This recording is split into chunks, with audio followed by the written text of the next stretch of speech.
දරුවනි අපි මේ දිනවල සාකච්ඡා කරමින් යන්නේ ශ්‍රී ලංකා ගිණුම් කරන ප්‍රමිතාංක 2 තොග සම්බන්ධ ප්‍රමිතිය. අපි පසුගිය පාඩම් එකකේ තුලින් මේ ප්‍රමිතිය හඳුනා ගැනීම, තොග පිරිවැය හඳුනා ගැනීම, සුද්ධ ප්‍රත්‍යය හඳුනා ගැනීම යන කරුණු ගැන දීර්ඝ වශයෙන් කතා කළා. අද පාඩම් එකකේ තුලින් අපි සාකච්ඡා කරන්න බලාපොරොත්තු වෙන්නේ තොග පිරිවැය ගණනය කිරීම ආශ්‍රිතව හා තොග සුද්ධ ප්‍රත්‍යය ගණනය කිරීම ආශ්‍රිතව අභ්‍යාස කීපයක් සාකච්ඡා කිරීම. ඉතාමත් වැදගත් මේ කොටස හොඳින් අධ්‍යයනය කරන්න. ගණ අභ්‍යාසංක 1 මයන්ත සමාගම ඇඟලුම් ආනයනය කරන ව්‍යාපාරයකි. පහත සඳහන් තොරතුරු වරහන් තුල තියෙන එකක 10000ක් සඳහා ඔබ වෙත දී ඇත. මයන්ත සමාගම වැට් සඳහා ලියාපදිංචි සමාගම කියලා කියනවා. මේ තොරතුරු අපිට දීලා තියෙනවා. බලන්න මොනවද කියලා රුපියල් 1000 වලින් සංඛ්‍යා ඉදිරිපත් කරන්නේ. ගැනුම් මිල 5000යි එකතු කළාගේ මත බදු ඒ කියන්නේ වැට් කියන එකනේ 750යි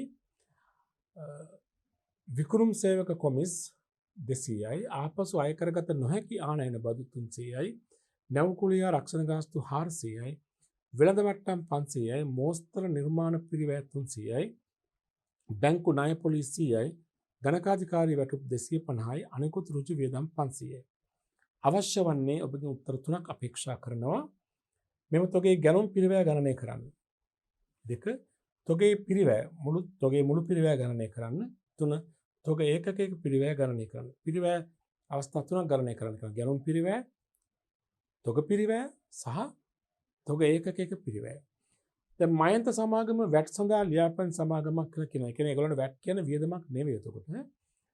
තොග ඒකක 10000ක් වෙනුවෙන් තමයි මෙම පිරිවැයන් දරලා තියෙන්නේ කියලා කියනවා. හරි. අපි එහෙමනම් පළවෙනි කොටසට අපි යමු ගැනුම් පිරිවැය ගණනය කිරීමට. අපි දැන් පසුගිය ඒකකයේ තුලින් පැහැදිලිව හඳුනාගත්තා තොග පිරිවැයට ගැනුම් පිරිවැය කියන්නේ මොකද්ද? පරිවර්තන පිරිවැය කියන්නේ මොකද්ද? සහ අනිකුත් පිරිවැය කියන්නේ මොකද්ද කියන එක නේද? පොඩි නැවත හඳුනා මතක් කර ගැනීමක් කළොත් ගැනුම් පිරිවැය කියලා කිව්වේ මොකද්ද? භාණ්ඩ ද්‍රව්‍ය මිලදීගත් අවස්ථාවේ සිට ව්‍යාපාර ස්ථානයේ තෙක් ගෙනෙන අවස්ථාව දක්වා දරන ලද වියදම් වල එකතුව. ඊට අයිති වෙන ගැනුම් මිල, ගෙනීමේ කුලි, පැටවුම් කුලි, බෑමේ කුලි නේද? ඉතින් ගියාම ආනයන රක්ෂණ ගාස්තු, ඉතින් ගියාම ගුදම් ගාස්තු, ආපසු අය කරගත නොහැකි බදු, ඒ වගේම වැට් සම්බන්ධයෙන් ලියාපදිංචි සමාගමක් නම් වැට් එක වියදමක් වෙන්නේ නැහැ. ලියාපදිංචි වැට් සඳහා ලියාපදිංචි නොවු සමාගමක් නම් වැට් කියන්නේ වියදමක් වෙනවා. ඒ වගේම වෙළඳ අඩු කිරීමකට කරන්න පුළුවන් වෙළඳ වට්ටම් ගැනුම් මිල තුල වෙළඳ වට්ටම් අඩු කළ ලකුණු කළ මිල නම් ගැනුම් මිල තුල තිබෙන්නේ වෙළඳ වට්ටම් අඩු වෙන්න ඕනි. ඒ වගේම රාජ්‍ය සහනාධාර දීලා තියෙනවා නම් ඒවත් අඩු කරන්න පුළුවන් ගැනුම් මිල ගණනය කිරීමද නේද? හොඳයි. අපි දැන් ගැනුම් පිරිවැය ගමු මෙන්න වියදම් ටික අපි කෙනෙක් ගමු ගැනුම් පිරිවැය රුපියල් 1000 වලින් අපි ගණනය කරමු. අපි කෙනෙක් බලමු එක ගැනුම් මිල 5000 එනවද? ඔව් නේද? ගැනුම් මිල රුපියල් 5000යි 10 වෙන. ඊළඟට තියෙනවා එකතු කළාගේ මත බදු. එහෙම නැත්නම් වැට්. මොකද කියන්නේ? මේක නේද? නැහැ. ඇයි? මේ වැට් සඳහා ලියාපදිංචි කළ ආයතනයක් නේ. ඒක වැට් සඳහා ලියාපදිංචි සමාගම වල වැට් කියන්නේ වියදමක් නෙවෙයි. ඒක මේක අදාළ වෙන්නේ නැහැ. විකුණුම් සේවක කොමිස් එනවද? මේක දෙවෙනි එකේ නැහැ. විකුණුම් සේවක කොමිස් ඒක විකුණුම් වියදමක් නේද? ගැනුම් පිරිවැයට අයිති වෙන්නේ නැහැ. 4 ආපසු අය කරගත නොහැකි ආනයන බදු. ඒක අනිවාර්යෙන් ගැනුම් පිරිවැය වියදමක් නේද? ආනයන බදු. ආපසු අය කරගන්න බැහැ නේ අපේ රජෙන්. අපේ වියදමක් උතකොට. 300යි 10 වලින්. ඊළඟට නැවුකුලිය රක්ෂණ ගාස්තු 400යි. ඒක වියදමක්ද? ඔව්. ගැනුම් පිරිවැයට සම්බන්ධයි. නැවුකුලි හා රක්ෂණ ගාස්තු කීයද? 400ක් තියෙනවා. ඊළඟට තියෙනවා වෙළඳ වට්ටම. උතර වෙළඳ වට්ටම 500 දීලා තියෙන මේ ගැනුම් මිල සලකනවා එහෙම නම් වෙළඳ වට්ටම සහිත මිලේ තියෙන්නේ. උතර වෙළඳ වට්ටම අපි පහලින් අඩු කරමු. ඒක අඩු කරන අයිටමයක්. ඒක එනවා අඩු කරන්න ඕනේ. මෝස්තර නිර්මාණ පිරිවැය. නිර්මාණ පිරිවැය කියන්නේ අනිකුත් පිරිවැය. ගැනුම් පිරිවැයද අයිති තියෙන්නේ අනිකුත් පිරිවැයටද? ඒක අයිති අනිකුත් පිරිවැයට. ඒතර සම්බන්ධ වෙන්නේ නැහැ. බැංකු ණය පොලි මූල්‍ය පිරිවැයක් තොග පිරිවැයට සම්බන්ධ නැහැ. ගණකාධිකාරී වැටුප පරිපාලන පිරිවැයක් තොග පිරිවැයට සම්බන්ධ නැහැ. අනිකුත් ඍජු වියදම් ගැනුම් පිරිවැයට සම්බන්ධ නැහැ. ඒක පරිවර්තන පිරිවැයක් නේද? හරි. එහෙමනම් මෙතනදී ගැනුම් පිරිවැයට සම්බන්ධ වෙන්නේ ගැනුම් මිල එනවා. දැන් අපි ආපසු අය කරගත නොහැකි වැටුප් මේ බදු එනවා. දැම්මා නැවකුලිය ආරක්ෂණ දැම්මා. වෙළඳ වට්ටම් පස්සේ අඩු කරන්න ඕනි. මෝස්තර නිර්මාණ පිරිවැය එන්නේ නැහැ. බැංකු ණය පොලි එන්නේ නැහැ. ගණකාධිකාරී වැටුපෙන්නේ නැහැ. අනුගත ඍජු වියදම් එන්නේ නැහැ. එහෙනම් ගැනුම් පිරිවැය එන්නේ මේ ඉලක්කම් තුනේ එකතුවෙන් වෙළඳ වට්ටම අඩු වෙන්න ඕනි. 3.7යි 5700ක් තියෙනවා මෙතන නේද? අඩු කළා වෙළඳ වට්ටම.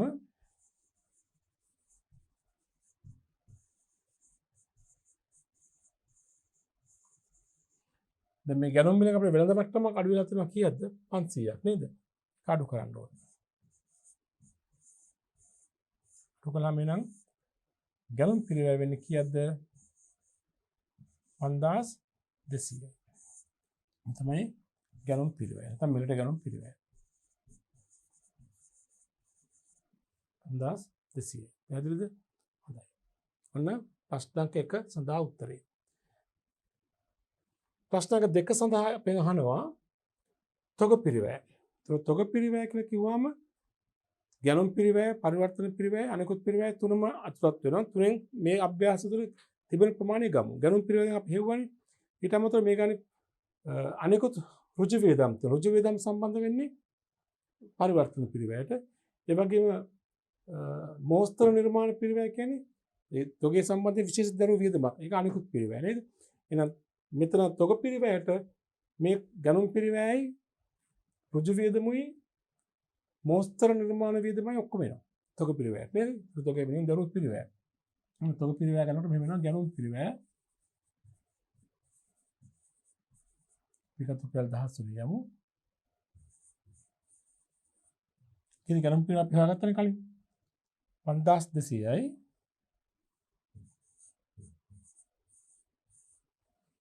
ඉතින් අනිකුත් ඍජු වියදම්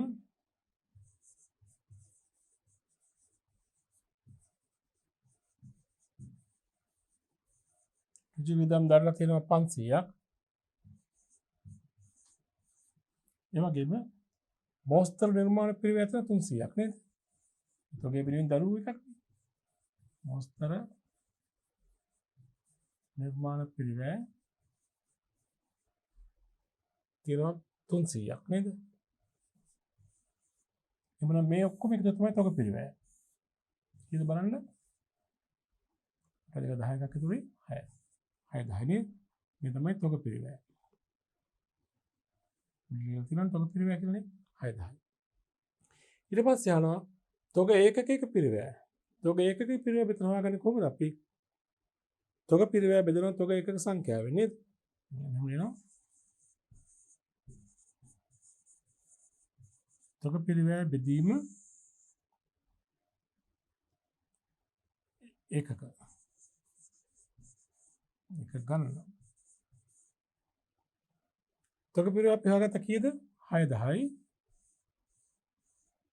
එදෙනවා මෙතන ඒකක කීයක් තිබුණද මේ අභ්‍යාසයේ පැහැදිලිව කිව්වා නේද? මේ තොරතුරු තිබෙන්නේ තොග ඒකක කීයක් වෙනින්ද? 10000ක් නේද? තොග ඒකක 10000ක් වෙනින් තමයි මේ තියෙන්නේ. තව කාරණයක් මතකද මේ 6000 කියලා කියන්නේ දහස් වලින්. දැන් අපි ඒකක පිරිවැය ගන්නකොට අර විදුලත් අතුලත් කරන්න ඕනේ. මේ 6000 නෙවෙයි අතට මෙතන තියෙන්නේ 60 ලක්ෂයක්. 60 ලක්ෂයක් තමයි සම්පූර්ණ තොග පිරිවැය. බෙදන්න ඕනේ එකක සංඛ්‍යාව 10000යි. නැත්තම් උඩ දහස් වලින් දාලා යට දහස් වලින් නොදැම්මොත් ප්‍රශ්නේ විකෘති වෙනවා. එක්කම එනම් උඩ 6000 දැම්මම යටත් වෙන බිඳුවක් කපන්න ඕනේ. ඒකක සංඛ්‍යාව. නමුත් ඒක අදහස පොඩ විකෘති නිසා සම්පූර්ණ තොග පිරිවැය දැම්මා. එක සංඛ්‍යාවෙන් බෙදුවා. ඒතර 60 ලක්ෂය බෙදීම 10000 නේ. ඒතර මෙතන උත්තරේ වෙන්නේ බලන්න. මේ බිඳුව 4ට මේ බිඳුව කියන්නේ ඒකක පිරිවැය කී රුපියල්? තොග ඒකක පිරිවැය දැන් මේ බිඳුව 4ට මේ බිඳුව 4 කැපුණාම රුපියල් කීයද? 600යි. තොග ඒකක පිරිවැය රුපියල් 600ක් වෙනවා නේද? පැහැදිලිද? අපි යමු ඊළඟ අභ්‍යාසයට. බලන්න අභ්‍යාස අංක 2 දීර්ඝ විස්තරයක් වෙන අභ්‍යාසයක් බලන්න. Q&Q සමාගම තම නිෂ්පාදනය කළ අලෙවි කරන භාණ්ඩ සම්බන්ධව පහත සඳහන් තොරතුරු ඔබට දී ඇත. පහත සඳහන් තොරතුරු ඔබට දී ඇත. right?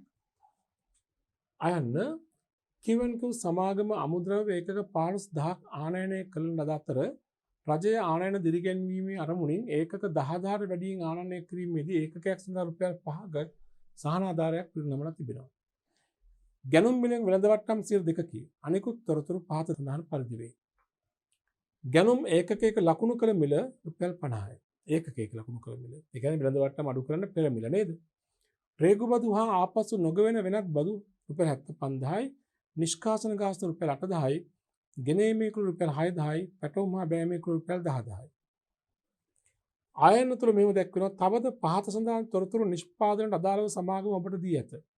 දරන ලද ඍජු ශ්‍රම පිරිවැය 34000යි, වෙනත් ඍජු වියදම් 9000යි, නිෂ්පාදන පොදු කාර්ය 27000යි, නිෂ්පාදන නොවන පොදු කාර්ය 20000යි. නිෂ්පාදන නොවන පොදු කාර්ය කියන්නේ නිෂ්පාදන කටයුතු වලින් පසුව සිදුවෙච්ච පොදු කාර්ය. කියන්නේ පරිපාලන වියදම්, බෙදාහැරීම වියදම්, වෙනත් වියදම් වගේ දේවල් නේද? අයන්න සමාගම ඉන් ඒකක 12000ක රුපියල් 70 බැගින් අලෙවි කරලා තිබෙනවා. ඉතිරිය අලෙවි කිරීමේදී විකුණුම් කොමිස් 10ක් සහ ඇසුරුම් වියදම් වශයෙන් ඒකකයක රුපියල් 2ක් බැගින් වැය වෙතයි අපේක්ෂා කරයි. ඇස්තමේන්තු කරනවා. අවශ්‍ය වන්නේ ඔබෙන් උත්තර අහන කීපයක්. 1. අමුද්‍රව්‍ය තොගයේ ගැනුම් පිරිවැය. 2. පරිවර්තන පිරිවැය. 3. නිමි තොගයේ පිරිවැය. 4. විකුණුම් පිරිවැය. 5. අවසන් තොගයේ පිරිවැය. 6. ලාභය. 7. තොගේ ශුද්ධ උපලබ්ධයගය. 8. LKS 2 අනුව ඉතිරි තොගේ මූල තත්ත්ව ප්‍රකාශනයේ දැක්විය යුතු අගය. ඔය විදිහට ප්‍රශ්න 8ක් මේ අභ්‍යාසයෙන් ඔබෙන් බලාපොරොත්තු වෙනවා. ප්‍රශ්න 8කට පිළිතුරු. කෙටි ප්‍රශ්න 8කට පිළිතුරු. පරිස්සමෙන් හරියට ගණනය කිරීම කරමු. පළවෙනි ප්‍රශ්نين අහන්නේ අමුද්‍රව්‍ය ගැනුම් පිරිවැය. කොටිමුකුත් ගැනුම් පිරිවැය නේද? මේ විස්තර අපි කියවනේ. ඒතර මේ වියදම් අතරින් ගැනුම් පිරිවැයට සම්බන්ධ වියදම් ටික අපි එකිනෙක ගමු. දැන් QNQ සමාගම අමුද්‍රව්‍ය එකක 15000ක් තමයි ආනයනය කරන්නේ. රජය දිරිදීමනා වශයෙන් එක 10000 වැඩියෙන් ආනයනය කළොත් රුපියල් 5ක ඒකකයක් සඳහා දෙනවා. ගැනුම් මිලෙන් වෙළඳ වට්ටම් 2යි හරිය. මේ දෙකම අඩු කිරීම සම්බන්ධ එකක් නේ. ගැනුම් මිල ඒකක එක ගැනුම් මිල රුපියල් 50යි. ඒක අපි ගමු ගැනුම් පිරිවැය ගන්නකොට මුලින්ම ගන්න ඕනේ ගැනුම් මිල. දැන් එකක් නේ 50. දැන් අපි ආනයනය කළ සම්පූර්ණ ප්‍රමාණය කීයද 15000. එහෙනම් එකක් 50 ගානේ 50 වැඩි කිරීම 15000. මොකද අපි ඒකක 15000ක් ආනයනය කරලා තියෙනවා නේද? රුපියල් වටිනාකම ගමු. 50 වැඩි කිරීම 15000. 1,50,000 5ක් නේද? රුපියල් කීයද? 7,50,000යි. හරිනේ? 7,50,000යි ගැනුම් පිරිවැය. මේ ගැනුම් මිල. ඊළඟට තියෙනවා රේගු බදු හා ආපසු නොගෙවෙන වෙනත් බදු තියෙනවා 75,000ක්. මෙමු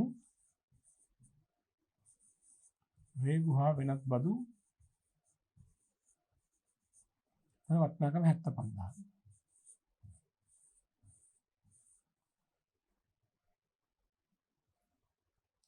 ඊළඟට තියෙනවා නිෂ්කාශන ගාස්තු 8,000ක්. වරායන් තොග නිෂ්කාශනය කරගන්න නිදහස් කර ගැනීමේ ගාස්තු. නිෂ්කාශන ගාස්තු 8,000ක් තිබ්බ තියෙනවා. ගෙන ඒමේ කුලි 6,000ක් තියෙනවා. එකත් ගැනුම් පිරිවැයට සම්බන්ධයි. ගෙන ඒමේ කුලි 6,000යි. ඊළඟට පැටවුම් හා බෑමේ කුලි 10,000ක් තියෙනවා. එකත් ගැනුම් පිරිවැයට සම්බන්ධයි. පැටවුම් හා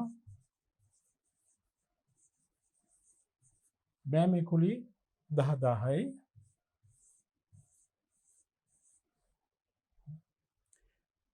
ඊළඟට තියෙනවා ඍජු ශ්‍රම පිරිවැය. ඒක ගැනුම් පිරිවැයද පරිවර්තන පිරිවැයද? පරිවර්තන පිරිවැය. වෙනත් ඍජු වියදම් පරිවර්තන පිරිවැය. නිෂ්පාදන පොදු කාර්ය පිරිවැය පරිවර්තන පිරිවැය. නිෂ්පාදන නොවන පිරිවැය අදාළ නැහැ. ඊළඟට කියනවා ඒක 12000ක් වික්කා මේ විකුණුම් මිල අස්තමේන්තු මේ අස්තමේන්තුගත විකුණුම් වියදම් මේ ඔක්කොම සුද්ධ උපලබ්ධකේ සම්බන්ධයෙන් අදාළ වෙන දේවල්. ගැනුම් පිරිවැය අඩු වෙන අයිතමෙන් කීපයක් තියෙන උඩින් තියෙන එකක් තමයි වෙළඳ වට්ටම්. මේ වගේම රජයේ සහනාධාර. එහෙනම් මේ එකතුවෙන් වෙළඳ වට්ටම් සහ රජයේ සහනාධාර අඩු කරන්න ඕනේ. මෙතන එකතුව තියෙනවා බලන්න 0.0යි 0.0යි 13යි 19යි එකක් ඉතුරුයි 6යි 14යි එකක් ඉතුරුයි 8යි 8,49,000 මේක අපි අඩු කරන්න ඕනි. එකක් වෙළඳ වට්ටම්. පුරුදු බලන්න. ගැනුම් බැලන්ස් 2ක් නේ. ඒක ගැනුම් වල තියෙන 7,50,000ක් තියෙනවනේ. මේකට 2ක් වෙළඳ වට්ටම්. 7,50,000ට 2ක් කියන්නේ 10ක් 75,000 එකක් කියන්නේ 7,500 දෙකක්. ඒ කියන්නේ 15,000ක් අඩු වෙන්න ඕනේ. වෙළඳ වට්ටම් ඒ වගේම අඩු වෙන්න ඕනේ. රජයේ සහන ආධාර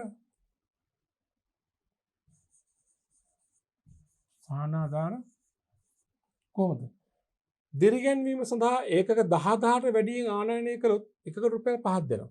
අපි ආනයනය කරලා තියෙනවා කීයක්ද? 15,000ක්. අපි අනිවාර්යයෙන්ම දිරිදීම සඳහා අපි සුසුකම් ලබනවා. ඒතර 10,000ට වැඩියෙන් ආනයනය කර හැමෝටම එකක රුපියල් 5 ගාණ ගෙවනවා නේද?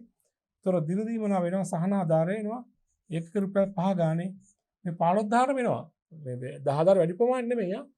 10,000 කියන්නේ ඒක සුසුකම් ලබන පාර්ශවය. ඒකක 10,000ට වැඩියෙන් ආනයනය කරන අයට තමයි මේ දිරිදීම සඳහා ඉල්ලුම් කරන්න පුළුවන්. අපි 15,000ක් ආනයනය කරනකොට රුපියල් 5 ගානේ 15,000කට එනවා. රුපියල් 5 වැඩි කිරීම 15,000. 15,000 5ක් කියන්නේ 75,000 නේ. එතකොට දැන් ගැනුම් පිරිවැය කියන්නේ මෙන්න මේ 8,49,000න් අඩු වෙන්න ඕනේ 15,000ක් සහ 75,000ක්. බලමු උත්තරේ කීයද කියලා ගණක යන්ත්‍රයක ආධාරයෙන්. බලන්න 8,49,000 ऋण 15,000 ආයි ऋण 75,000. උත්තරේ වෙනවා 7,59,000 නේද? 7,59,000යි. ඒකෙන් ඉස්සරහින් ලිව්වොත් ඒ තමයි ගැනුම් පිරිවැය නේද?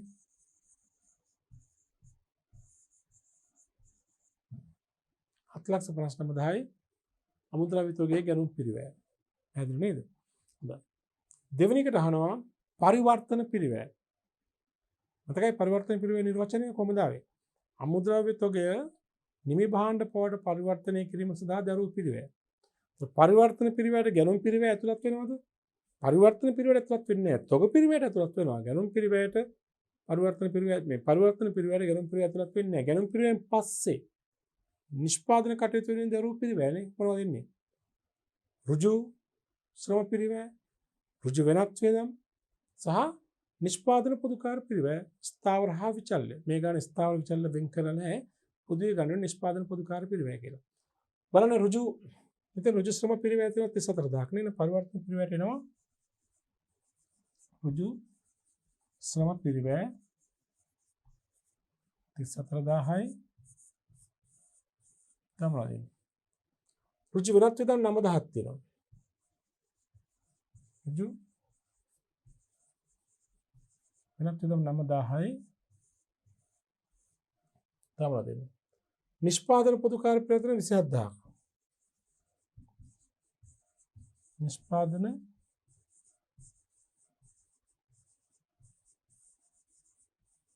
පොදුකාර පිරිවැය 27,000ක්. නිෂ්පාදන නොවන පොදුකාර 20,000ක් තියෙනවා. ගන්නවද ඒක? නැහැ. දැන් මෙච්චරයි පරිවර්තන පිරිවැයට ඇතුළත් වෙන්නේ. මේ තුන එකතුව තමයි පරිවර්තන පිරිවැය කියලා කියන්නේ. බිඳුවයි 9 13 20 දෙකක් ඉතුරුයි. 5 2 7යි. ඊද 70,000යි නේද? 70,000ක් තියෙනවා පරිවර්තන පිරිවැය. හරි. ඊළඟට ප්‍රශ්නේ තුන්වෙනි කොටස අපෙන් අහනවා නිමිතෝගේ පිරිවැය තෝරන්න. ඒතර මේ ගාන නිමිතෝගේ පිරිවැය දැන් අඩාල වන තොග පිරිවැයට අයිති වෙන ගැනුම් පිරිවැය හොයාගත්තා. තොග පිරිවැයට අයිති වෙන පරිවර්තන පිරිවැය හොයාගත්තා. අනගොත් පිරිවැය තියෙනවද? විශේෂ වියදමක් දරලා තියෙනවද? නෑ නේද? විශේෂ මෝස්තර නිර්මාණය කිරීම වියදමක් වගේ විශේෂ වියදමක් පුදලා තියෙනවද? නෑ. මේ ගානේ නම් තොග පිරිවැය නියෝජනය කරන්නේ ගැනුම් පිරිවැය පරිවර්තන පිරිවැය කියන තොග වියදම් වර්ග දෙකකින් පමණයි. නේද? එහෙනම් අපි නිමිතෝගේ පිරිවැයට අපි ගම එකක් තමයි ගැනුම් පිරිවැය. එයාගත කීයක් ආවද ගැනුම් පිරිවැය? 7,59,000යි. 7,59,000යි. ඊළඟට පරිවර්තන පිරිවැය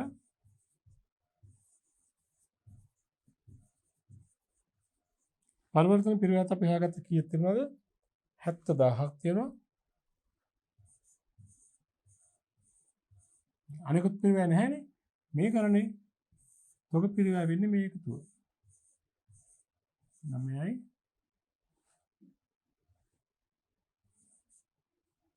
12ක් ඉතුරුයි 8යි. 8,29,000යි නේද? 8,29,000යි. ඒ තමයි නිමිතෝගේ පිරිවැය. නැත්නම් තොග පිරිවැය.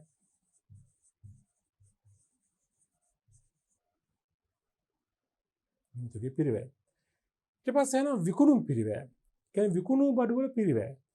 දැන් මෙතන ඔබ දුටුවා තොග එකක 15000ක් සඳහා තමයි මේ පිරිවැය අපි දැරුවේ. මේ පල්ලෙහා කියන මෙහෙම සමාගම එයින් 12000ක් 70 බැගින් අලෙවි කළා. මේ සම්පූර්ණ තොග පිරිවැය තියෙන නිවේකක 15000ක් වෙනුවෙන් ඉන් 12000ක් අලෙවි කරනවා 70 ගානේ. ඉතිරි අලෙවි කිරීම සඳහා විකුණුම් කොමිසිය 10ක් සහ ඇසුරුම් වියදම් රුපියල් 2ක් බැගින් වැය වෙත අපේක්ෂා කරනවා. ඒතර විකුණුම් පිරිවැය ගන්නකොට මෙතන විකුණුම් පිරිවැය දැන් සාමාන්‍ය විකුණුම් පිරිවැය කියන්නේ ආරම්භක තොගයට ගැනුම් පිරිවැය එකතු කරලා අවසන් තොග අරු කරන්නේ. මෙතන එහෙම අවශ්‍යතාවයක් මතුවන්නේ නැහැ. සමස්ත තොගේ පිරිවැය කීයද? 8,29,000යි. ඒකෙන් තොග එකක 15000කට. වික් කීයද? 12000යි. එහෙනම් මුළු තොග පිරිවැය ඒකක මුළු තොග ඒකක සංඛ්‍යාවෙන් බෙදලා විකුණු ඒකක සංඛ්‍යාව වැඩි කළාම එන්නේ මොකද්ද? විකුණු තොගේ පිරිවැය. නේද? ඒක එක්කමයක්. එහෙම නැත්නම් අනෙක් ක්‍රමය තමයි හොයන්න පුළුවන් මෙහෙම. තොග ඒකකයක පිරිවැය හොයාගන්න. මුළු තොග පිරිවැය බෙදනවා තොග ඒකක සංඛ්‍යාවෙන්. ඒතර ඒකකයක පිරිවැය එනවා. ඒක වැඩි කරනවා විකුණු ඒකක සංඛ්‍යාවෙන්. ඒතර ඒ තියෙන විකුණු පිරිවැය. ලේසි ක්‍රමයකට යන්න පුළුවන්. හරි විකුණු පිරිවැය ගමු. මම අර ක්‍රමයට ගණන් මෙහෙම ගමු තොග පිරිවැය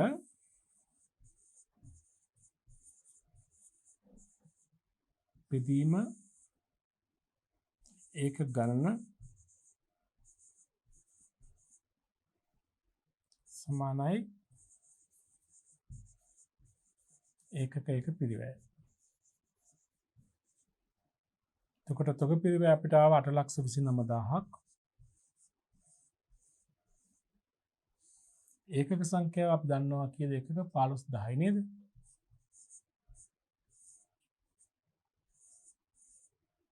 So 8,29,000 බෙදුවාම 15000න් අපිට එනවා ඒකක එක පිරිවැය. කීයද බලන්න එතකොට? ගණකයන්තයක් ආධාරයෙන් බලමු සුළු කරලා. 8,29,000 බෙදීම 15000. උත්තර එනවා රුපියල් 52.726ක් විතර නේ 55.726ක් නේද? රුපියල් 55.726ක් පමණ වෙනවා නේද? අට විකුණු ඒකක ගණන කියලා විකුණු ඒකක ගණන කියලා කිව්ව ගානේ 12000යි නේද? එම නිසා විකුණු පිරිවැය 12000 වැඩි කිරීම 55.726යි නේද? මෙතන විකුණු පිරිවැය. බලමු කීයද කියලා.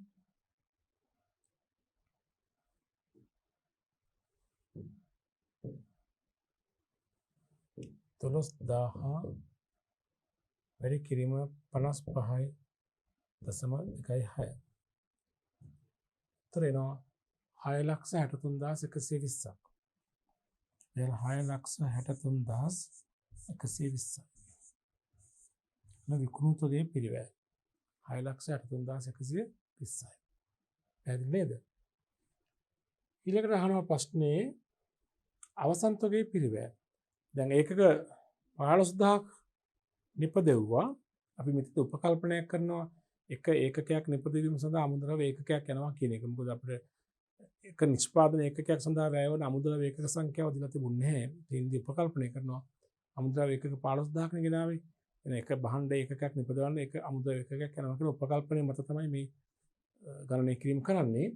එතකොට අවසන් තොගේ පිරිවැය ගන්නකොට දැන් ඒකක 15000ක් නිෂ්පාදනය කරා 12000ක් අලෙවි කළා. එහෙනම් තව කීයක් ඉතිරිද? 3000. එහෙනම් ඒකකයක පිරිවැය දන්නවා, ඉතිරි තොගේ ඒකක සංඛ්‍යාව දන්නවා. ඒකකයක පිරිවැය ඉතිරි තොගේ ඒකක සංඛ්‍යාවෙන් වැඩි කළාම ඉතිරි තොගේ පිරිවැය එනවා. තොග ඒකකයක පිරිවැය කිව්වානේ රියල් 55යි රියල් 55යි 726 නේද? ඉතිරි තොග ඒකක ගණන කීයද? 3000යි. 3000 කොහොමද 15000න් 12000 අඩු කරලා නේද? මම ඒකත් ආවැටි ලියන්න ඕන. මම එන්නේ එක 15000 නිපදවු ගණනනේ ඍණ 12000යි විකුණු මේකක සංඛ්‍යාව. විකුණු මිත්‍ර තොගේ ගණන 3000යි. එම නිසා ඉතිරි තොගයේ පිරිවැය 55යි 726 වැඩි කිරීම 3000. ඒ බලන්න රුපියල් කීයද එන්නේ? බලමු කරන යන්ත්‍රක ආධාරයෙන් 55යි 726 වැඩි කිරීම 3000. උත්තරය එනවා 165780ක්. 165780ක්. 165780 නේද? තමයි ඉතුරු තොගේ පිරිවැය.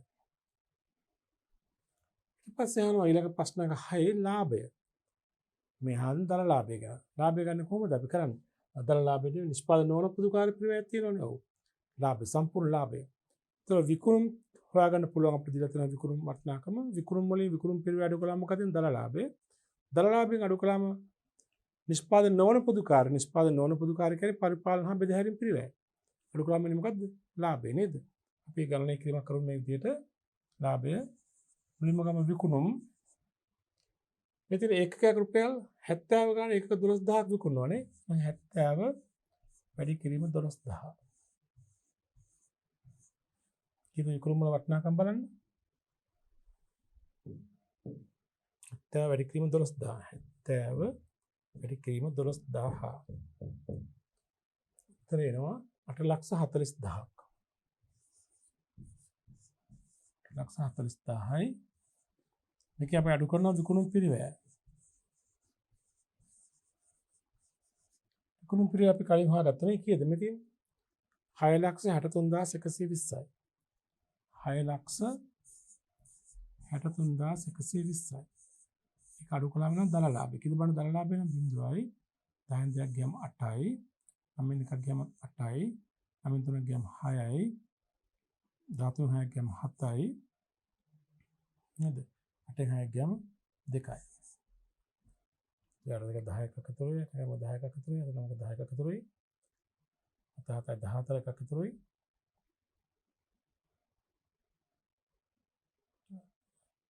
එක වෙන්න ඕනේ අන්තිමට. නේද? 2 දෙක 10යි. එකතුරුයි අතනම 10ක් එකතුරුයි 10යි. එකතුරුයි 7යි 7යි 14යි එකතුරුයි 7යි 8යි. හරි. 1,76,880ක් තිබෙනවා. මොකද්ද? දල ලාභය. 8,40,000න් අපි අඩු කරලා තියෙනවා 6,63,120ක්. මේ තමයි දල ලාභය. මේකෙන් අඩු කරමු අපි මොනවද? ඉතින් නිෂ්පාදන නොවන පොදුකාරය. නිෂ්පාදන නොවන පොදුකාරය. ඒ කියන්නේ පරිපාලන හා බෙදාහැරීම් වියදම් කියකනේ. නිෂ්පාදන නොවන පොදුකාරය තමයි 20000ක්. ඒක අඩු කළාම එනවා ලාභය. සුද්ධ ලාභෙනේ. 6යි 6න් බිඳුවක් ගියම 6යි 7ක් ගියම 5යි. උත්තර 1,56,880 මේ තමයි සුද්ධ ලාභය. 1,56,880. පැහැදිලි නේද? ඔය 6 වෙනි ප්‍රශ්නෙට උත්තරේ. ඊළඟට ගන්න 7 වෙනි ප්‍රශ්නේ අහනවා අපෙන් තොගේ ශුද්ධ උපලබ්ධයගය. මතකයි? ශුද්ධ උපලබ්ධයගය ගණනය කරන්නේ කොහොමද? තොගේ ඉතිරි තොගේ ඇස්තමේන්තු කළ විකුණුම් මිලෙන් අඩු කරන්න ඕනේ. තොගය විකිණීම සඳහා තවදුරටත් නිම කිරීම සඳහා දරන වියදම් සහ විකුණුම් ඇස්තමේන්තු කළ විකුණුම් වියදම් නේද? තොගේ ශුද්ධ උපලබ්ධයගය මෙහෙම ගමු. ඇස්තමේන්තු විකුණුම් මිල මෙතින් දැන් 70 ගන්න අපි වික්කිත් අපිට ඇස්තමේන්තු කරන්න වෙන්නේ ඉතිරි තොගයත් විකුණන්න පුළුවන් මිල කීයද රුපියල් 70යි. ඒතර 70 වැඩි කිරීම ඉතිරි තොග ඒකක සංඛ්‍යාව කීයද? 3000 නේ. ඉතිරි තොගේ බලන්න අපි 3000යි 70 වැඩි කිරීම 3000. ඒතර උත්තරේ බලන්න කීයද කියලා 210000යි නේද? 70 වැඩි කිරීම 3000. 210000යි. මේකෙන් අඩු කරන්න ඕනේ මේ තියෙන්නේ ඇසුරුම් වියදම් වෙන රුපියල් 2ක් ඒකකයකට සහ විකුණුම් කොමිස් 10ක් යනවනේ. ඇසුරුම් වියදම් ඇස්තමේන්තු ගත කරලා කමන්නේ. ඇසුරුම් වියදම් යනවා ඒකකයේ රුපියල් 2ක් ඉතිරි ඒක තියෙනවා 3000ක් නේ. රුපියල් 2ක් යනවා ඒකකයකට ඒකක 3000ක් නේ රුපියල් 6000ක් යනවා. ඒතකොට එතන ඇසුරුම් වියදම් 6000යි තව විකුණුම් කොමිස් විකුණුම් කොමිස් 2ක් දෙන්න සිදු වෙනවා. විකුණුම් තියෙනවා 210000ක්. 210000ක් අපි විකුණනකොට 210000කට අපි බඩු විකුණනකොට ළමයි මේකට 10%ක් විකුණුම් කොමිස් දෙන්න වෙනවා. ඒක 210000ට 10% කියන්නේ 21000යි. අපි ළඟ ඉතිරි වෙලා තියෙන තොගේ 210000කට විකුණනකොට විකිණීම සිදු වෙන විට අපිට වැය වේ කියලා අපි ඇස්තමේන්තු කරනවා ඇසුරුම් වියදම් රුපියල් 6000ක් සහ විකුණුම් කොමිස් 21000ක්. ඔතන සම්පූර්ණයෙන් අපිට වැය වෙතයි ඇස්තමේන්තු කරනවා මේ දෙක එකතු 26000යි 21000යි 27000ක් නේ. ඒක අඩු කරන්න මේ 210000යි. එන උත්තරය තමයි ඔගේ ශුද්ධ උපලබ්ධයගය. කියලා බලන්න. 0.0යි 10න් 3ක් ගියම 7ක් ගියම 3යි 10න් 2ක් ගියම 8යි 1,83,000ක් නේද? 1,83,000ක් තියෙනවා නේද? මේ තමයි ශුද්ධ උපලබ්ධයගය.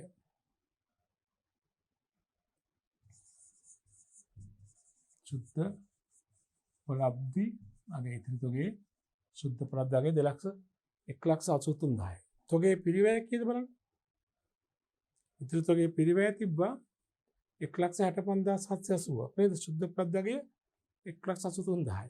ඊට පස්සේ අපි අහනවා LKS 2 අනුව තොගේ මූලතත්ත්ව ප්‍රකාශනයේ දැක්වී තොගේ අගය කීයද?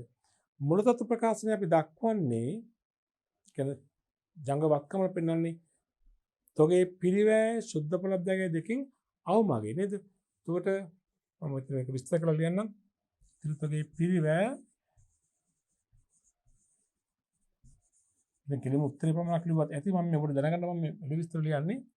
ඉතිරි තොගේ පිරිවැය කීයක් ආවද මෙතන 1,65,780යි 1,65,780යි ඊළඟට ඉතිරි තොගයේ ශුද්ධ උපලබ්ධයගය 1,83,000යි. මේ දෙකේ අවමගය මොකද්ද? පිරිවැයනේ. දැන් ශුද්ධ උපලබ්ධයගය අවමගය වුණා නම් ශුද්ධ උපලබ්ධයගය. දැන් මෙතන අවමගය වෙලා තියෙන පිරිවැයනේ. එම නිසා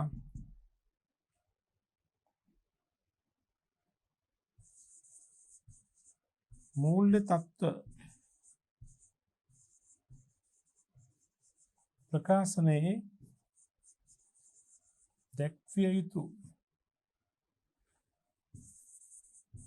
තොග වටිනාකම වන්නේ 1,65,780 නේද?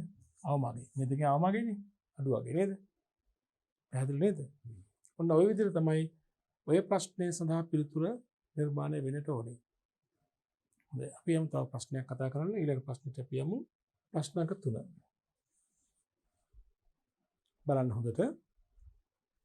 එක් සමාගමේ ගිණුම් වර්ෂයක් තුළදී පරිභෝජනය කළ ද්‍රව්‍යවල පිරිවැය රුපියල් 9,19,000ක් වන අතර නිෂ්පාදන වේතන රුජු වේතන කියන්නේ 6,65,000ක් සහ රුජු නිෂ්පාදන වියදම් තියෙන පුරස්කාර 1,39,000ක් දරා ඇත. වර්ෂයේ විචල්්‍ය නිෂ්පාදන පොදුකාර්ය පිරිවැය 2,37,000ක් වන අතර සාමාන්‍ය නිෂ්පාදන ධාරිතාවය වසරකට භාණ්ඩ එකක 1,50,000ක්. සමාගම ස්ථාවර නිෂ්පාදන පොදුකාර්ය පිරිවැය රුපියල් 6,00,000කි. කෙසේ වෙතත් මෙම වර්ෂය තුළදී භාණ්ඩ එකක 1,60,000ක් නිපදව ඇත. භාණ්ඩ ඒකක පිරිවැය ගණනය කරන. මම අහන්නේ ඒකක පිරිවැය ගණනය කරන්න කියලා කියන්නේ.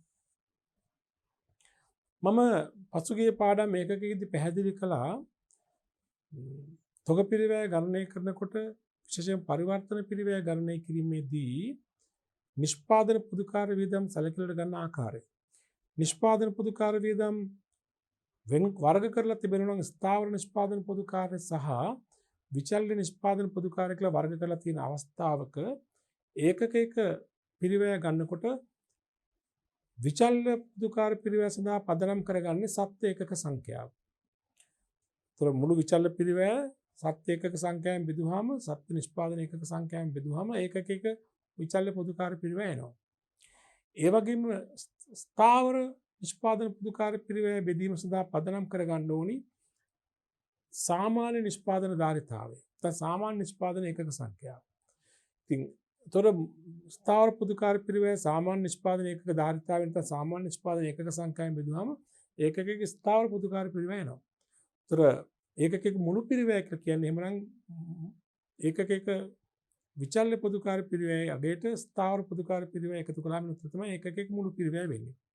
ඒතර නිෂ්පාදන පොදුකාර්ය පිරිවැය ඔය විදිහට වර්ග කරලා තිබෙනවා නම් සහ නිෂ්පාදන ආයතනයේ සාමාන්‍ය නිෂ්පාදන ධාරිතාවයේ සත්‍ය නිෂ්පාදන ඒකක සංඛ්‍යාව දෙකම දීලා තිබෙනවා නම් නිෂ්පාදන පොදුකාර්ය පිරිවැය ඒකකයක් සඳහා හොයනකොට ඔය මම සඳහන් කළ ආකාරයට ගණනය කිරීම කරන්න ඕනේ. දැන් මේ අභ්‍යාසය තුළ ඒ තොරතුරු තියෙනවා. ඔබ දකිනවා සාමාන්‍ය නිෂ්පාදන ධාරිතාවය දෙනවා ආයතනයේ 1,50,000 ඒකක. සත්‍ය නිෂ්පාදන ඒකක තියෙනවා 1,60,000ක්. නිෂ්පාදන පොදුකාර්යයක් තියෙනවා විචල්්‍ය පොදුකාර්යයක් තියෙනවා. අපි ඉස්සලාම මුළු විචල්්‍ය පොදුකාර්ය පිරිවැය ගමු. මුළු විචල්්‍ය පොදුකාර්ය පිරිවැය ගන්නකොට මතක තියාගන්න අර රුජු පිරිවැයෙන් කොහොමත් විචල්්‍යයි. රුජු ද්‍රව්‍ය පිරිවැය, රුජු ශ්‍රම පිරිවැය, රුජු වෙනත් පිරිවැය කොහොමත් විචල්්‍යයි. නේද? අපි හන් තොග ඒකකයක පිරිවැය ගණනය කරන්න කියන්නේ. ඒතර සම්පූර්ණ පිරිවැය තියෙනවා. ගැනුම් පිරිවැය, පරිවර්තන පිරිවැය, අනිකුත් පිරිවැය ඔක්කොමයි තියෙනවා. ඒ හින්දා මේ ගණන තියෙන තොග පිරිවැයට සම්බන්ධ සියලු පිරිවැයන් ගන්න. ඒතර සමාගමේ පරිභෝජනය කළ ද්‍රව්‍ය පිරිවැය කියන්නේ ගැනුම් පිරිවැය තමයි. මිලදී ගැනීම පිරිවැය සම්පූර්ණ පිරිවැය නේද? අපි මෙහෙම ගමු වෙනවා. තොග ඒකක පිරිවැය ගන්නකොට පරිභෝජන ද්‍රව්‍ය පිරිවැය තියෙන රුපියල් කියලා අපි දාගමු 9,19,000ක්. ඊට පස්සේ තව තියෙනවා රුජු වේතන. රුජු නිෂ්පාදන වේතන කීයද? 4,65,000යි. තව රුජු වෙනත් වියදම් ඒ කියන්නේ පුරස්කාර තියෙනවනේ. රුජු වෙනත් වියදම් නොහොත් පුරස්කාර තියෙනවා කීයක්ද? 1,39,000ක්.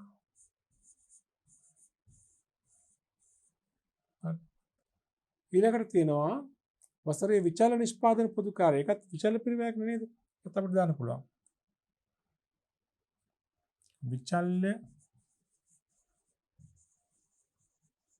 නිෂ්පාදන පොදුකාර්ය පිරිවැය විචල්්‍ය නිෂ්පාදන පොදුකාර්ය පිරිවැය තියෙන 2,37,000ක් නේද?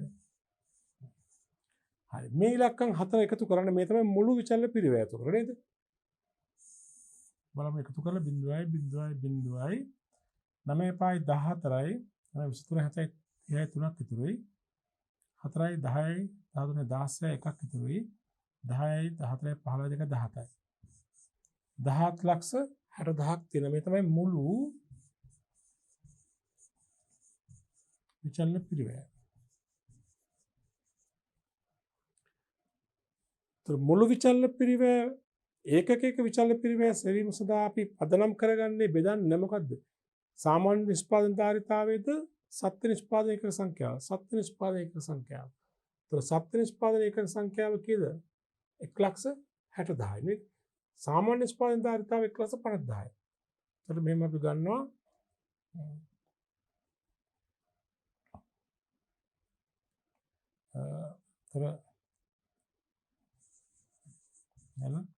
සත්‍ය නිෂ්පාදන ඒක ගණන කීයද?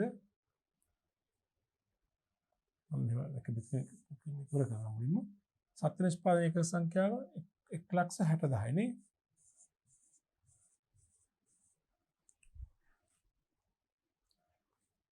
එම නිසා ඒකක විචල්්‍ය පිරිවැය ඒකක විචල්්‍ය පිරිවැය 1,60,000 බෙදීම 1,60,000. මම මුලින්ම ඒකක විචල්්‍ය පිරිවැය හොයාගන්නවා. ඊට පස්සේ ඒකක ස්ථාවර පොදුකාර පිරිවැය හොයාගන්නවා. ඒ දෙක එකතුව තමයි මුළු නිෂ්පාදන ඒකක මුළු පිරිවැය වෙන්නේ. ඒතර 17,60,000ක් මුළු විචල්්‍ය පිරිවැය ඇතුළත තිබෙනවා. ඒකයි මේ ඍජු වේදම් ඔක්කොම එකතුව ඍජු සහ වක්‍ර විචල්්‍ය පිරිවැය ඔක්කොම 1,60,000 නිෂ්පාදනය කළ ඒකක සංඛ්‍යාව වෙන අපි බෙදලා බලමු කී දෙනෙක් කියලා. 17,60,000 බෙදීම 1,60,000. උත්තරේ පෙළ 11යි. ඔය ඒකක විචල්්‍ය පිරිවැය. ඊට පස්සේ අපි බලමු ඒකක නිෂ්පාදන පොදුකාර පිරිවැය කියන ස්ථාවර නේද? ඒකට තවදුරටත් අපි යනවා ඉස්සරහට මෙහෙම ස්ථාවර නිෂ්පාදන පොදුකාර්ය පිරිවැය ස්ථාවර නිෂ්පාදන පොදුකාර්ය පිරිවැය කීයද? ගණන දෙනවනේ. ස්ථාවර නිෂ්පාදන පොදුකාර්ය පිරිවැය වෙනවා සමගම ස්ථාවර පොදුකාර්ය ලක්ෂ 6ක් නේද? ඒතර ලක්ෂ 6ක් වෙනවා. ලක්ෂ 6යි. ඊළඟට මෙතින් දැන් ඒක බෙදන්නේ ඒකක පිරිවැය හොයාගෙන බෙදන්නේ එක සාමාන්‍ය නිෂ්පාදන ධාරිතාවයෙන්. සාමාන්‍ය නිෂ්පාදන ධාරිතාවය ඒක කීයද? 1,50,000යි. සාමාන්‍ය නිෂ්පාදන ධාරිතාවය 1,50,000යි. වලින් එම නිසා ඒකක ස්ථාවර පොදුකාර්ය පිරිවැය ඒක හරිය කොහොමද අපි 6,00,000 බෙදන්න ඕනි 50,000යි. ඒක සාමාන්‍ය නිෂ්පාදන ධාරිතාවය ඒකක 50,000 නෙමෙයි 1,50,000යි නේද? 1,50,000 මෙතන 1,50,000 වෙන්න ඕනි. එතන 6,00,000 බෙදීම 1,50,000. 6,00,000යි ස්ථාවර නිෂ්පාදන පොදුකාර්ය පිරිවැය සාමාන්‍ය නිෂ්පාදන ධාරිතාවය ඒකක 1,50,000යි. 6,00,000 1,50,000 බෙදන්න 6,00,000 1,50,000 බෙදුවම උත්තරේ කීයද? රුපියල් 4යි නේද? උත්තර දැන් උන අපි හොයාගෙන තියෙනවා ඒකක විචල්්‍ය පොදුකාර්ය පිරිවැය විචල්්‍ය පිරිවැය තුන 11ක් ස්ථාවර පිරිවැය තුන කීයද? 4ක්. දැන් මුළු පිරිවැය කියන මේ දෙකේ එකතුව. පහලින් අපි මෙහෙම ලියමු. මම පාරදි පෙන්නනම් ඔයාලට. එවිට ඒකක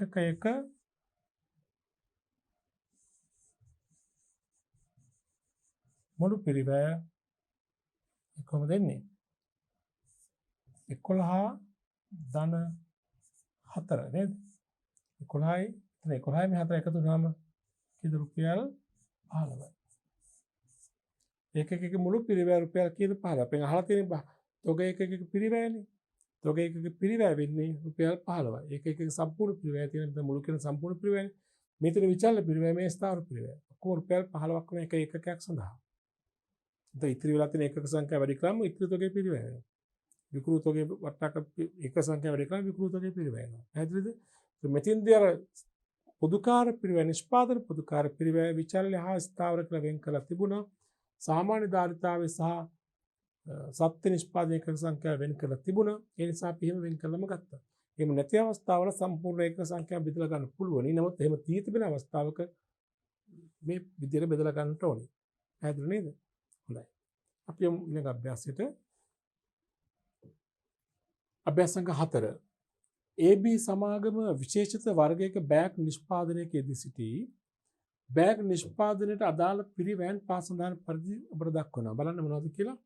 මුලින්ම දෙනවා ඒකක විචල්්‍ය පිරිවැය. විචල්්‍ය පිරිවැය වෙන් කර හඳුන්වන ඒකක අමුද්‍රව්‍ය ආනයන බදු වලට පෙර රුපියල් 120යි ආනයන බදු අපස් වය කරගත නොහැකි රුපියල් 10 ඒකකයකට ඍජු ශ්‍රමය රුපියල් 30යි විචල්්‍ය පිරිවැය තිබෙන ඒකකයක් සඳහා රුපියල් 160ක්. මීට අමතරව මාසිකව දරන ලද පිරිවැයන් මෙහෙමයි. විදුලිය මෙතන කියන විදුලි ස්ථාවරය කියලා කියන මතලක ස්ථාවර පිළිවෙලට අයිති කියලා රුපියල් 30000ක් කම්මල් සුප්‍රේක්ෂක වැටුප් 15000ක් පිරියත ෂය 21000ක් විකුණු වියදම් 45000ක්. ඒකකයක විකුණුම රුපියල් 250ක් වන අතර මාසික සාමාන්‍ය නිෂ්පාදන ධාරිතාවය ඒකක 3000කි. 2009 3.31 දිනයේ තොගය රුපියල් 2019 මාර්තු 31 තුල නිපදවූ ඒකක සංඛ්‍යාව 2500 යුක්තය. තොගය තුල මාර්තු මාසයේ නිපදවූ ඒකක සංඛ්‍යාව 2500 යුක්තයිලු.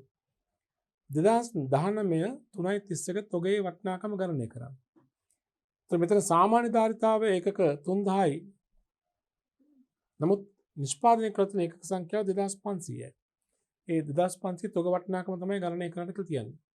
විචල්්‍ය පිරිවැයන් දෙනවා ස්ථාවර පිරිවැයන් දෙනවා අපිට. ඒකක තොග පිරිවැය තමයි අපිට සොයන්න කියන්නේ.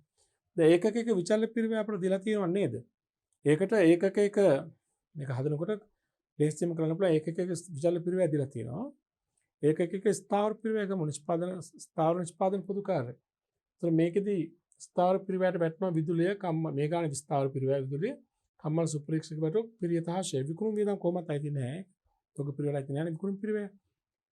හැබැයි මේ ස්ථාවර නිෂ්පාදන පොදුකාර පිරිවැය ඒකකයක් සඳහා හොයනකොට සාමාන්‍ය ධාරිතාව පදනම් කරගෙන හොයන්න ඕනේ. ඒ ඉලක්කමයි මේ තියෙන විචල්්‍ය පිරිවැය දීලා තියෙන අනිවාර්ය මේ සත්‍ය පිරිවැය පදනම් කරගෙනනේ. ඒතර මුළු ඒකකයක මුළු පිරිවැය හොයලා ඉතින් ඒකක සංඛ්‍යාව වැඩි කරාම ඉතින් තොගේ වටිනාකම එනවා. දැන් අපි හොයමු මෙහෙම උත්තරේ තමයි පිළිතුරු ගානේ තියෙන්නේ.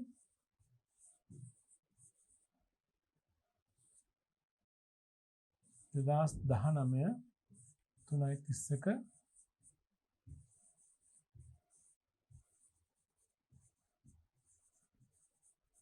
පිරිවැය ගණනය කිරීම.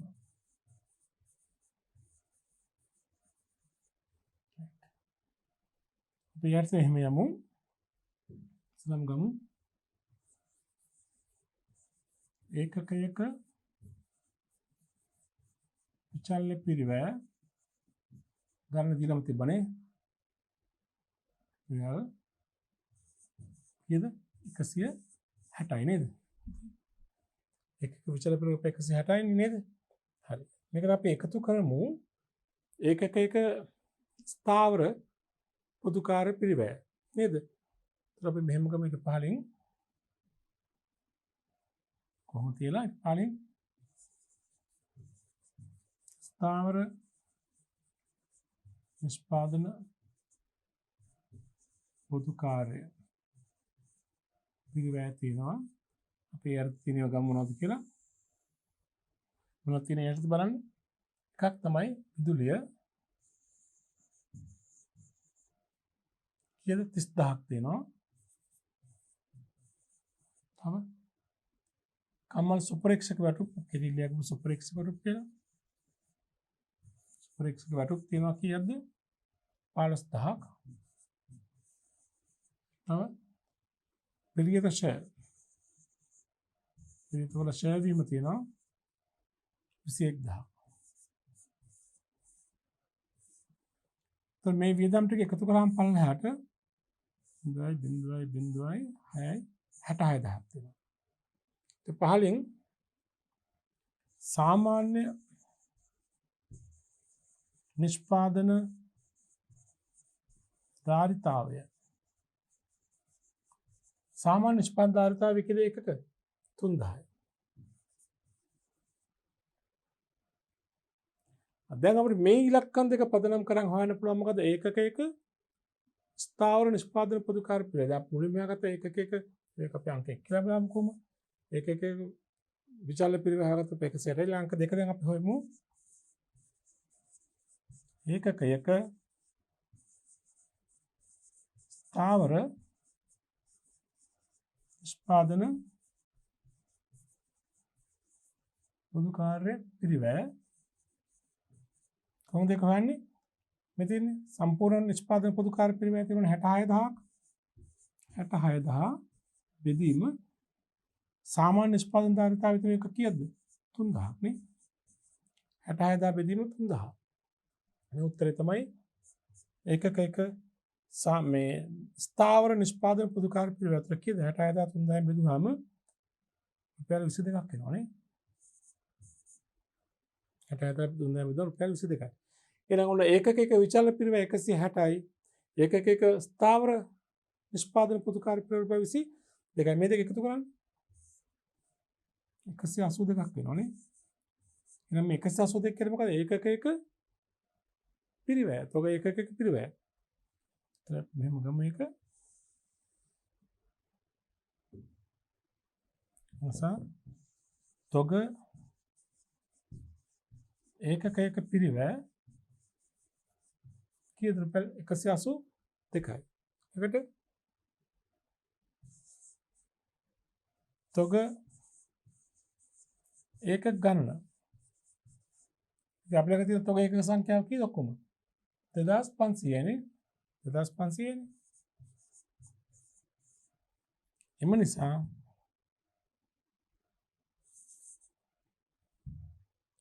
තොගයේ පිළිවෙල කීයද?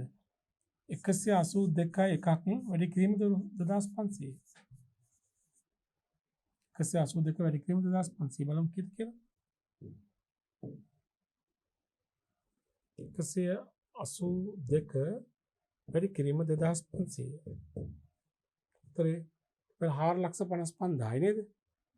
ඉතින් අපි දාගමු 4,55,000. නෝ ඉතුරුගේ වටිනාකම. තේරුණා නේද? වෙනසකට තියෙන අපි අර ස්ථාවර නිෂ්පාදන පොදු කාර්ය පිළිවෙල ඒකකයක් සඳහා හොයා ගන්නකොට අපි සාමාන්‍ය ධාරිතාවය තමයි බෙදීම සඳහා පාදක කරගන්නේ සත්‍ය ඒකක සංඛ්‍යාව පිළිවෙලට. එහෙම තොරතුරු දීලා තියෙන අවස්ථාවක මේ විදිහට තමයි මේ ගණනය කිරීම කරන්නට ඕනේ. පැහැදිලිද? හොඳටම අපි මේම ඒකකයේ තුලින් තොග පිළිවෙල ගණනය කිරීම සම්බන්ධ අභ්‍යාස කිහිපයක් සාකච්ඡා කළා. ගණන් පිළිවෙල, වගකීම් පරිවර්තන පිළිවෙල, අනිකුත් පිළිවෙල ඇතුළුව තොග පිළිවෙල ගණනය කරන ආකාරය.